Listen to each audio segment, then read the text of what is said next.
जीवन ये पुरातन है, जब से सृष्टि की रचना हुई है तब से हैं, लेकिन हमेशा अवस्था रहती है 5 वर्ष की।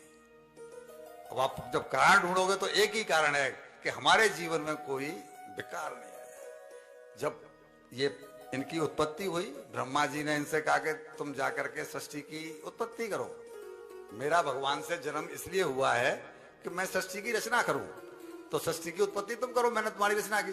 तो इन्होंने कह दिया कि हम इस झमेले में नहीं पड़ेंगे, हम तो भगवान का भजन करेंगे। सृष्टि की उत्पत्ति के लिए आप किसी दूसरे का निर्माण करो, हम चले। अगर कर सकते हो कृपा तो हमारे ऊपर ये कृपा कर दो कि हमारी आयु कभी 5 वर्ष से अधिक हो ही नहीं। न आयु होगी, न मन में उल्टे सीधे विचार आएंगे।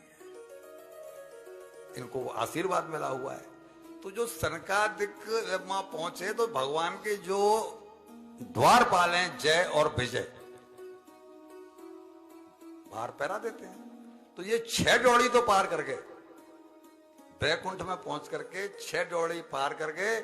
और भगवान का जो विग्रह है, यानी भगवान जहां विश्राम करते हैं, वो 7 ड्योढ़ी के बाद में है।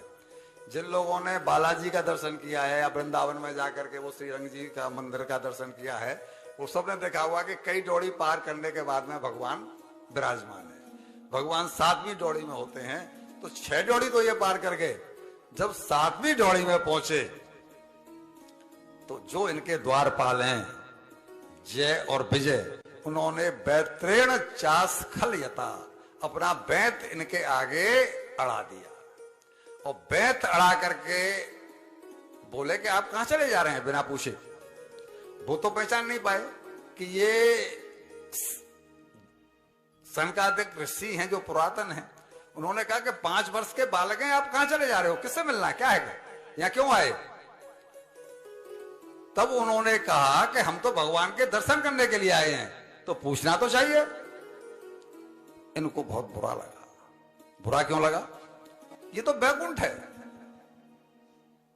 कभी कभी आप और हम कहते नहीं कहते हैं, ये मंदिरों में ये क्या कर दिया है कि ऐसे नहीं जा सकते, वैसे नहीं, भगवान के दर्शनों के लिए और ऐसा प्रतिबंध।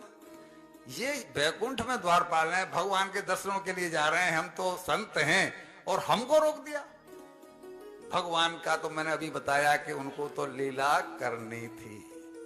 तो जिसके जीवन में कोई विकार नहीं है, यहां एक युक्ति देखो, भगवान ने माया फैलाई और इनको क्रोध आ गया। हम और आप कैसे बचेंगे।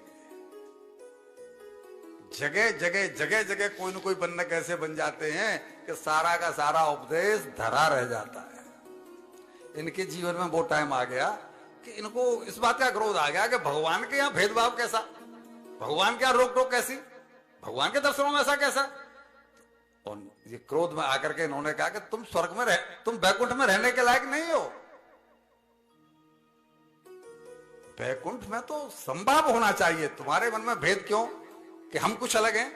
हमने पहले भी कहा है, आगे भी बात बताएंगे कि इनके तो हृदय में भगवान विराजमान है, भगवान से ये अलग नहीं है। और उन्होंने क्रोध में साफ दे दिया कि लोकान तो ब्रजत मंत्र भाव दृष्टया पापी यशस्त्र इमे रिपभोष्य यत्र। तुम दोनों 3 जन्मों के लिए राक्षस हो जाओ। तुम्हारी काबिलियत, क्वालिफिकेशन इस लायक नहीं है कि तुम वैकुंठ में रहो। तुमको तो पृथ्वी लोक पर जाना चाहिए, वहां अवतार लेना चाहिए।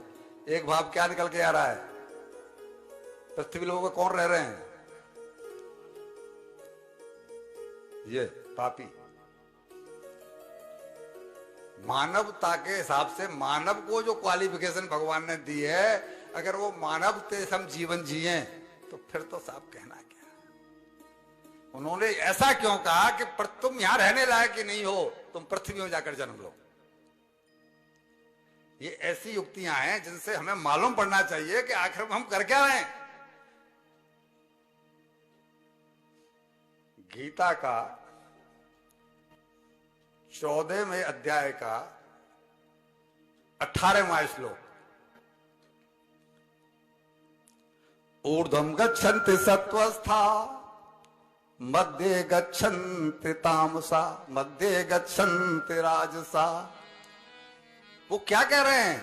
जगन्य गुण वृत्तिस्था, अधो गच्छन्ति तामसा। अगर हमारे सारे के सारे कर्म सात्विक हुए होते तो हमको स्वर्ग मिल गया होता या हमारी मुक्ति हो गई होती। समझ लो इसको, ये क्यों हमको मानव जन्म क्यों मिला है, हम पृथ्वी पर क्यों हैं। वो श्लोक कह रहा है, श्लोक कह रहा है मतलब भगवान ने कहा है 14वें अध्याय का 18वां श्लोक, ऊर्ध्वं गच्छन्ति सत्वस्था। अगर सारे के सारे कर्म सात्विक हुए होते तो हम या तो स्वर्ग में होते या हम मुक्त हो गए होते। मध्य तिष्ठन्ति राजसा, कुछ बुरे बने कुछ अच्छे बने, इसलिए हम बीच की योनि में आए जो मनुष्य बने। और जगन्य गुण वृत्तिस्था, तो अधो गच्छन्ति तामसा। अगर सबके सब कर्म हमारे बुरे के होते तो हम पशु योनि में। समझ में आ रहा है फॉर्मूला कि हम मनुष्य क्यों हैं? क्योंकि कुछ हमसे पाप बने और कुछ हमसे। अब जो कर रहे हो ये पुण्य की गिनती में आएगा कि नहीं आएगा?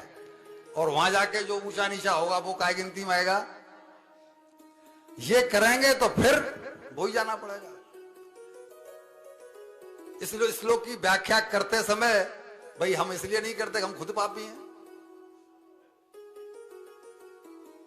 लेकिन ये जब तक पता नहीं हो कि भाई आखिर में हम मनुष्य, कोई 80% सात्विक है, उसका बड़ा अच्छा जीवन कट जाता है।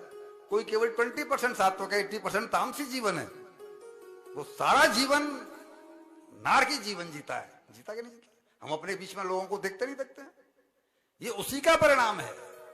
तो उन्होंने इसलिए पृथ्वी पर भेजा कि तुम पाप योनि में जाओ, मतलब तुम राक्षस बनो।